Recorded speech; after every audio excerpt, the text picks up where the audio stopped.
Hello. कैसे हैं आप? मैं सजन सा आशा करता हूं कि आप बिल्कुल स्वस्थ होंगे, अच्छे होंगे और अपनी पढ़ाई कर रहे होंगे। तो बच्चों, एक बार फिर से आपका स्टार्टअप स्टडी एकेडमी के यूट्यूब चैनल में बहुत बहुत स्वागत है। तो चलिए बच्चों, हम अपनी लर्निंग स्टार्ट करते हैं विथ स्टार्टअप स्टडी के साथ। बच्चों, आज हम लोग पढ़ेंगे गणित कक्षा 9 अध्याय 2 उदाहरण नंबर 1। देखिए क्या दिया गया है। नीचे दिए गए प्रत्येक बहुपद की घात ज्ञात कीजिए। नीचे देखिए हमें कुछ बहुपद दिए गए हैं और इन बहुपदों की हमें घात ज्ञात करनी है। तो चलिए हम लोग हल करते हैं। इससे पहले बच्चों, बहुपद क्या होता है, बहुपद कितने प्रकार के होते हैं, बहुपद की घात कैसे ज्ञात की जाती है, और इस चैप्टर में जितने भी इम्पोर्टेंट टॉपिक्स दिए गए हैं उन सब का डिटेल में डिस्कशन इस चैप्टर के इंट्रोडक्शन वाले वीडियो में किया गया है। यदि आपने वह वीडियो अभी तक नहीं देखा है तो एक बार अवश्य देखें। इस वीडियो के डिस्क्रिप्शन में लिंक दिया गया है। तो चलिए हम लोग फिर उदाहरण नंबर 1 पढ़ते हैं। देखिए हम लोग लिखेंगे हल। पहला नंबर क्या दिया है, बहुपद हमें दिया गया है x की घात 5 माइनस x की घात 4 प्लस 3। अब इस बहुपद की हमें क्या बतानी है, घात बतानी है कि इस बहुपद की घात क्या है। तो यहाँ पे हम देख रहे हैं बच्चों, यहाँ चर चर क्या होता है x। यहाँ पे चर क्या है, x है। तो यहाँ चर की अधिकतम घात क्या है, 5 है। ठीक, यहाँ पे देखिए चर की अधिकतम घात यहाँ पे 4 है, यहाँ पे 5 है। तो चर की अधिकतम घात इस बहुपद में क्या है, 5 है। अतः बहुपद की घात क्या होगी, 5 होगी। ये हो जाएगा हमारा आंसर। बच्चों, हम जानते हैं कि किसी भी बहुपद में चर की अधिकतम घात ही बहुपद की घात होती है। यहाँ पर चर की अधिकतम घात 5 है, इसलिए इस बहुपद की घात क्या हो जाएगी, 5 हो जाएगी। अब चलिए दूसरा नंबर देखिए। दूसरा नंबर हमें दिया है 2 माइनस वाई का स्क्वायर माइनस वाई की घात 3 प्लस 2 वाई की घात 8। अब यहाँ देख रहे हैं चर क्या है, यहाँ पे x है और x की अधिकतम घात क्या है, 8 है। तो हम लिखेंगे यहाँ y की अधिकतम घात 8 है, अतः बहुपद की घात क्या होगी, 8 होगी। ये हो जाएगा हमारा आंसर। इसी तरह से तीसरा नंबर देखिए क्या दिया गया है। तीसरा नंबर हमें बहुपद दिया गया है 2। ये कैसा बहुपद है, अचर बहुपद है। इसमें देखिए चर राशि दिखाई हमें नहीं दे रही है, तो हम बराबर इसको लिख सकते हैं 2x की घात 0। ठीक, x की घात 0 का मतलब हुआ 2 गुणा x की घात 0 का मतलब हुआ 1। किसी भी संख्या के या चर राशि या अचर राशि की घात में 0 है तो उसका मान क्या होता है, 1। अब देखिए 2 1 कम 2, हमें क्या प्राप्त होगा, 2 1 कम 2, अर्थात 2 बराबर हम 2x की घात 0 लिख सकते हैं। अब यहाँ पे हम देख रहे हैं कि x की अधिकतम घात क्या है, 0 है, अतः बहुपद की घात क्या होगी, 0 होगी। यह हो जाएगा हमारा आंसर। चलिए नेक्स्ट देखते हैं। बच्चों, अब हम लोग प्रश्नावली 1.1 देखते हैं क्या दिया गया है।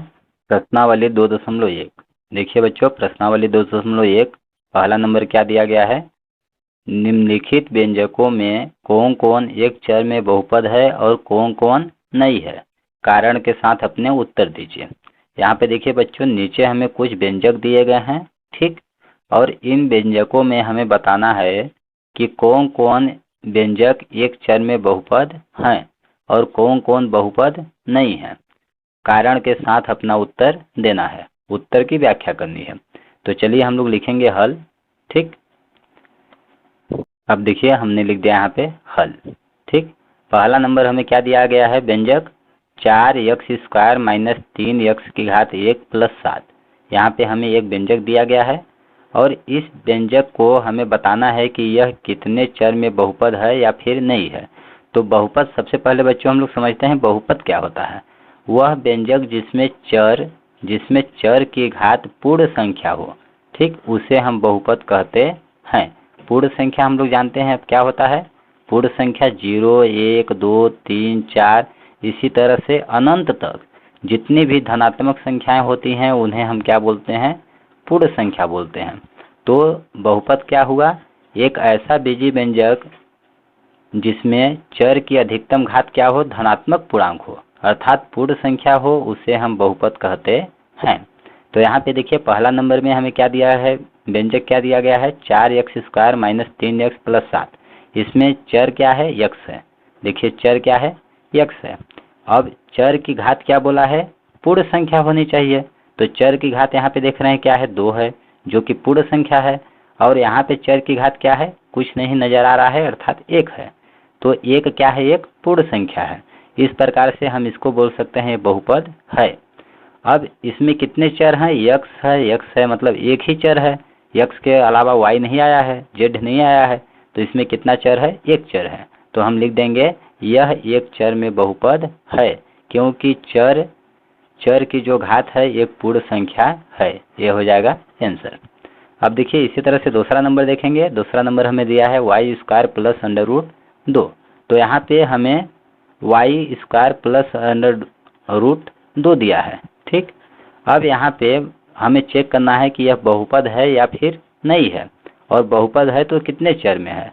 तो सबसे पहले हम जानते हैं बहुपद किसे कहते हैं, जिस व्यंजक में चर की घात पूर्ण संख्या हो। यहाँ पे चर क्या है, y है, तो हम ओनली y की घात देखेंगे। यहाँ अचर पद का अचर राशि की घात हमें नहीं देखना है, हमें चर राशि की घात देखनी है। तो यहाँ पे चर क्या है, y है, y की घात क्या है, 2 है, जो कि एक पूर्ण संख्या है, इसलिए यह व्यंजक एक बहुपद है, ठीक। हम लिख देंगे यह एक चर में। अब इसमें कितना चर है, ओनली y है, एक चर है, तो हम लिख देंगे यह एक चर में बहुपद है, क्योंकि चर की घात जो है एक पूर्ण संख्या है। इस प्रकार से हो जाएगा आंसर। तीसरा नंबर देखिए अब क्या दिया गया है, 3। तीसरा नंबर दिया गया है यहाँ पे देखिए 3 root T plus T root 2, ठीक। यहाँ पे अब इसके बराबर हम क्या लिख सकते हैं, 3, और टी देखिए यहाँ रूट में है, तो रूट को जब हम हटाएंगे तो अंडर रूट का मान क्या होता है, 1/2। तो टी की घात क्या हो जाएगा, 1/2 हो जाएगा, प्लस टी अंडर रूट 2। अब देखिए यहाँ पे चर क्या है, टी है, ठीक। और बहुपद क्या होता है कि चर की घात पूर्ण संख्या होनी चाहिए, लेकिन यहाँ पे 1/2 है, जो कि एक पूर्ण संख्या नहीं है, इसलिए हम बोलेंगे कि तीसरा नंबर बहुपद, यह व्यंजक जो है बहुपद नहीं है। तो हम लिख देंगे यह एक चर में बहुपद नहीं है, क्योंकि चर की जो घात है एक भिन्नात्मक, 1/2 क्या है, भिन्न संख्या है, तब भिन्नात्मक संख्या है, कोई पूर्ण संख्या नहीं है, इसलिए यह एक बहुपद नहीं है, ठीक। आगे देखिए चौथा नंबर हमें दिया गया है y प्लस 2/y, ठीक। तो बराबर हम इसके लिख सकते हैं y प्लस 2/y। y देखिए बटे में है, जब बटे में है और इसकी घात क्या है, कुछ नज़र नहीं आ रहा है, अर्थात क्या है, 1 है। जब y को हम ऊपर लाएंगे तो क्या हो जाएगा, y की घात क्या है, यहाँ पे देखिए 1 प्लस में है, तो ऊपर आएगा तो क्या हो जाएगा, माइनस में 1 हो जाएगा। अब यहाँ पे देख रहे हैं कि इस व्यंजक में y तो चर है, लेकिन चर की घात यहाँ पे 1 है, और यहाँ पे -1 है। -1 क्या है, एक पूर्ण संख्या नहीं है। देखिए -1 एक पूर्ण संख्या नहीं है, इसलिए यह व्यंजक एक बहुपद नहीं कहलाएगा, ठीक। तो हम लिख देंगे चौथा नंबर, यह एक चर में बहुपद नहीं है, क्योंकि चर की घात ऋणात्मक पूर्णांक ऋणात्मक संख्या है, जो कि एक पूर्ण संख्या नहीं है, इसलिए यह व्यंजक बहुपद नहीं कहलाएगा। अब पांचवा नंबर देखिए क्या दिया गया है हमें, x की घात 10 प्लस y की घात 3 प्लस t की घात 50। यहाँ पे देखिए बच्चों हम देख रहे हैं कि चर क्या है, x है, y है, t है, यहाँ पे 3 चर हैं, 1 2 3, 3 चर हैं। इनकी घात जो है ये तो 10 है, 3 है, 50 है, ये तो पूर्ण संख्या हैं, लेकिन यहाँ पे कितने चर हैं, 3 चर हैं। तो हम लिख देंगे यह 3 चर में बहुपद है। लिख देंगे यह एक चर में बहुपद नहीं है, बल्कि यह 3 चर में बहुपद है। यह हो जाएगा हमारा आंसर। तो आई होप बच्चों आप लोगों को क्वेश्चन नंबर 1 समझ में आ गया होगा। चलिए दूसरा नंबर देखते हैं क्या दिया गया है। क्वेश्चन नंबर 2 देखिए क्या है, निम्नलिखित में से प्रत्येक में x स्क्वायर का गुणांक लिखिए। यहाँ पे नीचे हमें देखिए बच्चों कुछ बहुपद दिए गए हैं, और इन बहुपदों में चर x स्क्वायर का हमें गुणांक बताना है। तो चलिए हम लोग हल करते हैं। पहले बच्चों हम लोग समझते हैं यहाँ पे x स्क्वायर का गुणांक। तो गुणांक में एक शब्द यहाँ पे क्या छुपा है, गुणा, ठीक। अर्थात चर x स्क्वायर के गुणा में जो संख्या होगी उसे हमें बताना है, ठीक। यहाँ पे जैसे देखिए हमें लिखा है 2x स्क्वायर, ठीक। तो x स्क्वायर का के गुणा में क्या है, 2 है, इसलिए x स्क्वायर का गुणांक क्या कहलाएगा, 2 कहलाएगा। इसी तरह से यदि यहाँ पे माइनस लगा है तो x स्क्वायर का गुणांक क्या कहलाएगा, -2 कहलाएगा। तो अर्थात x स्क्वायर के गुणा में जो संख्या होगी उसे हमें बतानी है, ठीक। तो देखिए हल करेंगे। पहला नंबर हमें दिया है 2 plus x square plus x, ये हमें 2 plus x square plus x, ये बहुपद हमें दिया गया है। अब बोला गया है इस बहुपद में एक्स स्क्वायर का गुणांक बताइए। तो यहाँ पे देखिए एक्स स्क्वायर लिखा है, एक्स स्क्वायर, तो एक्स स्क्वायर के देखिए बगल में हमें कोई संख्या नज़र नहीं आ रही है।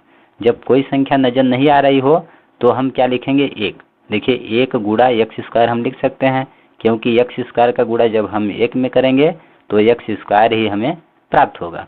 इसलिए जब किसी भी चर के गुणा में कोई संख्या न हो तो हम वहाँ पे क्या मानते हैं, एक मानते हैं। ठीक, तो इस प्रकार से एक्स स्क्वायर का गुणा क्या हो जाएगा, एक हो जाएगा। ये हो जाएगा हमारा आंसर। इसी तरह से दूसरा नंबर देखिए क्या दिया गया है हमें, बहुपद 2 minus x square plus x की घात 3 में एक्स स्क्वायर का गुणांक बोला गया है। तो इसमें एक्स स्क्वायर का गुणांक क्या है, यहाँ पे कोई संख्या नजर नहीं आ रही है तो हम क्या लिख सकते हैं, एक लिख सकते हैं। इस प्रकार से एक्स स्क्वायर का गुणांक देखिए अब क्या हो गया, -1 हो गया। तो हम लिखेंगे एक्स स्क्वायर का गुणांक -1 है। ये हो जाएगा आंसर।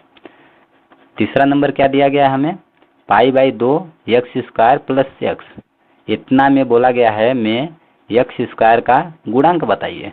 तो एक्स स्क्वायर का गुणांक अर्थात चर एक्स स्क्वायर के गुणा में क्या है, बगल में देखिए क्या है, π/2 है। तो एक्स स्क्वायर का गुणांक क्या हो जाएगा, π/2 हो जाएगा। ये हो जाएगा हमारा आंसर। अब देखिए चौथा नंबर क्या दिया गया है, अगला चौथा नंबर दिया गया है √2 x - 1, √2 x - 1। ठीक, तो इसको अब हमें बोला गया है कि इस व्यंजक में अर्थात इस बहुपद में एक्स स्क्वायर का गुणांक क्या है।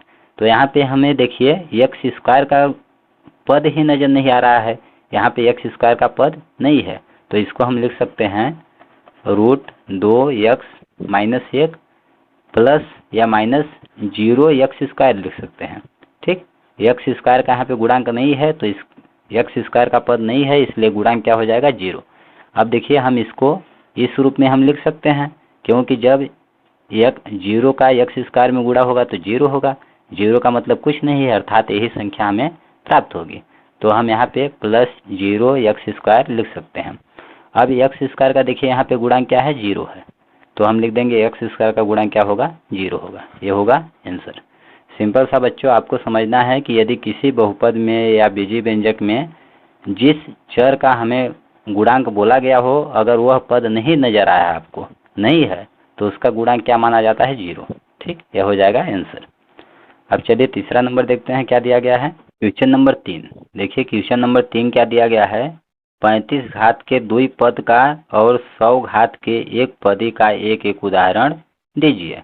यहाँ पे बच्चों क्वेश्चन नंबर 3 में हमें बोला गया है कि 35 घात के द्विपद वाला एक बहुपद लिखिए और 100 घात के एक पदी वाला एक बहुपद हमें लिखना है। तो चलिए हम लोग हल करते हैं।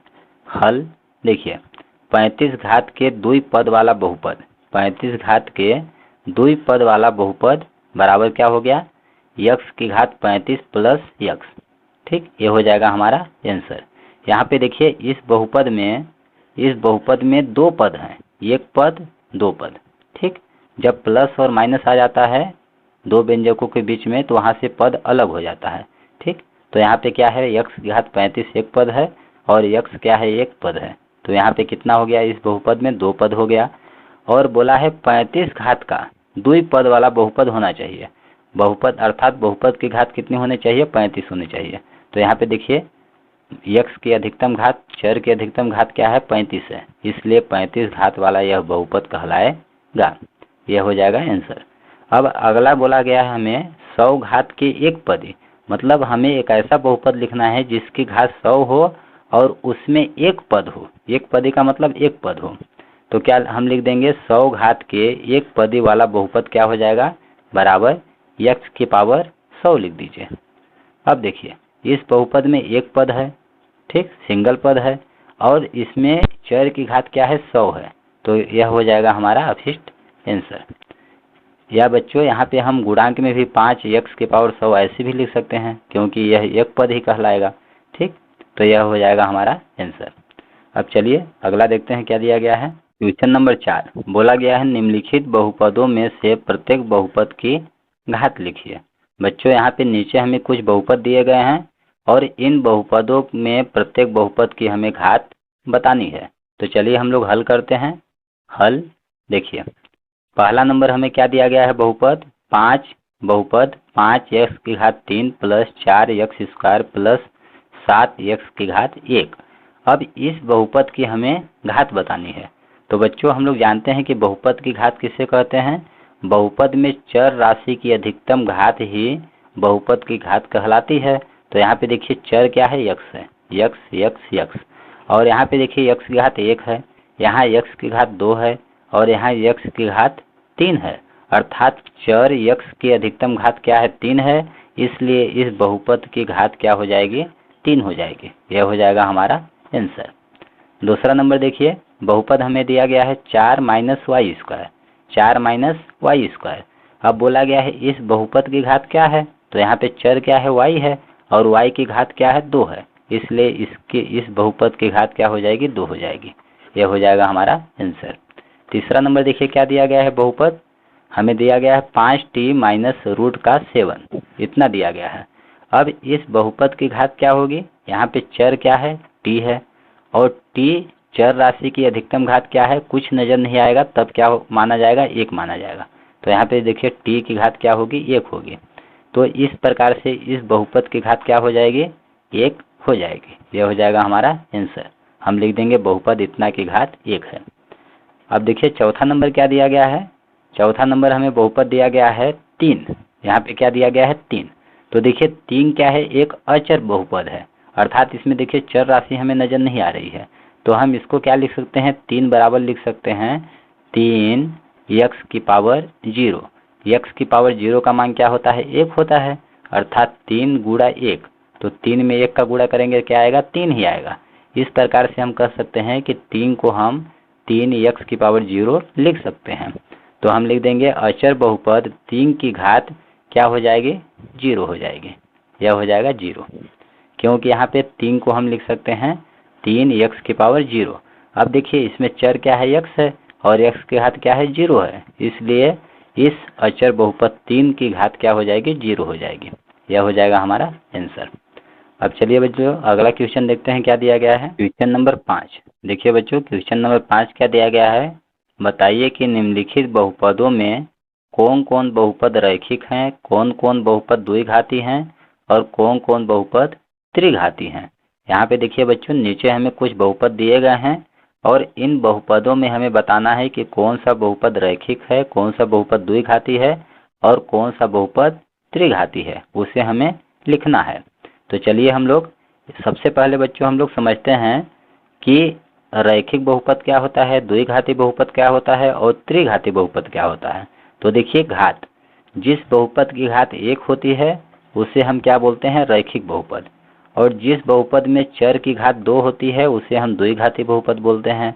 इसी तरह से जिस बहुपद में चर राशि की घात क्या होती है, 3 होती है, उसे हम त्रिघाती बहुपद कहते हैं। तो आई होप इसलिए इस प्रकार से बहुपद आपको समझ में आ गया होगा। अब देखिए हम लोग लिखेंगे हल, रैखिक बहुपद। तो इन बहुपदों में हमें नीचे कुछ बहुपद दिए गए हैं, इन बहुपदों में देखना है रैखिक बहुपद कौन कौन से हैं। ठीक, अब द्विघाती बहुपद, त्रिघाती बहुपद हमने अलग अलग लिख दिया। अब देखिए पहला नंबर हमें दिया गया है बहुपद x² प्लस x। तो देखिए इसमें चर की अधिकतम घात क्या है, इसमें चर x है और x की घात यहाँ पे देखिए 1 है, यहाँ पे x की घात क्या है, 2 है। तो चर राशि की अधिकतम घात क्या है, 2 है। इसलिए यह कैसा बहुपद कहलाएगा, जब घात 2 हो तो उसे हम द्विघाती बहुपद कहते हैं। तो पहला नंबर क्या हो जाएगा, द्विघाती बहुपद हो जाएगा। तो चलिए पहला नंबर हम लिख देंगे द्विघाती बहुपद में लिख देंगे। अब देखिए दूसरा नंबर दिया गया है x - x⁻3। तो यहाँ पे चर क्या है, x है और x की घात क्या है, यहाँ पे 1 है, यहाँ पे 3 है। तो x की अधिकतम घात क्या है, 3 है। इसलिए यह कैसा बहुपद कहलाएगा, त्रिघाती बहुपद कहलाएगा। तो दूसरा नंबर हम लिख देंगे त्रिघाती बहुपद है, त्रिघाती बहुपद में। अब तीसरा नंबर दिया गया है y + y² + 4। अब यहाँ पे चर क्या है, y है और y की अधिकतम घात, बच्चों हमें चर राशि की अधिकतम घात देखनी है। तो यहाँ पे चर y है, y की अधिकतम घात क्या है, देखिए 2 है। तो यह कैसा बहुपद कहलाएगा, द्विघाती बहुपद कहलाएगा। इसलिए तीसरा नंबर हम लिख देंगे द्विघाती बहुपद में। ठीक, ये देखिए हमने यहाँ पे लिख दिया। अब चौथा नंबर दिया गया है 1 प्लस यक्स, ओनली हमें दिया गया है 1 प्लस यक्स, 1 धन यक्स। अब बोला गया है कि यह कैसा बहुपद है। ठीक, तो यहाँ पे चर क्या है, यक्स है, और चर की अधिकतम घात, यहाँ पे चर की घात क्या है, जब आपको कुछ भी नजर ना आए तो हम क्या मानते हैं, 1 मानते हैं। ठीक, तो चर की घात क्या है, 1 है, इसलिए जब चर की घात 1 हो तो उसे हम रैखिक बहुपद कहते हैं। तो चौथा नंबर क्या हो जाएगा, रैखिक बहुपद हो जाएगा। चौथा नंबर 1 प्लस यक्स। देखिए अब पांचवा नंबर दिया गया है 3t, हमें क्या दिया गया है, 3t। तो यहाँ पे देखिए चर क्या है, t है, और t की अधिकतम, t की घात क्या है, जब कुछ भी नजर नहीं आएगा तो हम जानते हैं क्या मानते हैं, 1। ठीक, जब आपको कहीं भी कुछ भी नजर ना आए तो हम 1 मान लेते हैं। इस प्रकार से यह कैसा बहुपद कहलाएगा, रैखिक बहुपद। तो पांचवा नंबर देखिए हमने यहाँ पे लिख दिया। अब छठवां नंबर दिया गया है आर स्क्वायर, यहाँ पे बहुपद चर क्या है, आर है, और आर की घात क्या है, 2 है, इसलिए यह द्विघाती बहुपद कहलाएगा। तो द्विघाती बहुपद में देखिए हमने लिख दिया छठवां नंबर आर स्क्वायर। अब लास्ट हम लोग को दिया है सातवां नंबर, क्या दिया गया है, 7 यक्स की घात 3। तो यहाँ पे चर क्या है, यक्स है, और यक्स की घात क्या है, 3 है, इसलिए यह कहलाएगा त्रिघाती बहुपद। तो हम लिख देंगे त्रिघाती बहुपद में सातवां नंबर 7 यक्स की घात 3, ये हो जाएगा हमारा आंसर। इस प्रकार से देखिए बच्चों, हमने यहाँ पे दिए गए बहुपदों को, कौन कौन से बहुपद रैखिक हैं, कौन कौन से द्विघाती हैं, कौन कौन से त्रिघाती हैं, अलग अलग हमने लिख दिया। तो इस प्रकार से बच्चों प्रश्नावली 1.5 के सभी प्रश्नों का हमने विस्तृत अध्ययन कर लिया है। अब नेक्स्ट वीडियो में हम आगे के प्रश्नों का, प्रश्नावली 2.2 और उसके एग्जाम्पल का अध्ययन करेंगे, जिसका लिंक इस वीडियो के डिस्क्रिप्शन में मिल जाएगा, आप वहां से देख सकते हैं। धन्यवाद बच्चों। तो बच्चों हमें उम्मीद है कि इस वीडियो के सभी टॉपिक्स क्वेश्चंस आपको अच्छी तरह समझ में आ गए होंगे। अगर यह वीडियो आपको पसंद आया है तो वीडियो को लाइक करिए, चैनल को सब्सक्राइब करिए, अपने फ्रेंड्स के साथ शेयर करिए, और अगर आपको कहीं पर कुछ समझ नहीं आ रहा है तो आप नीचे कमेंट बॉक्स में लिखकर हमें अवश्य बताएं, हम आपके डाउट का रिप्लाई अवश्य देंगे। धन्यवाद दोस्तों, जय हिंद, जय भारत।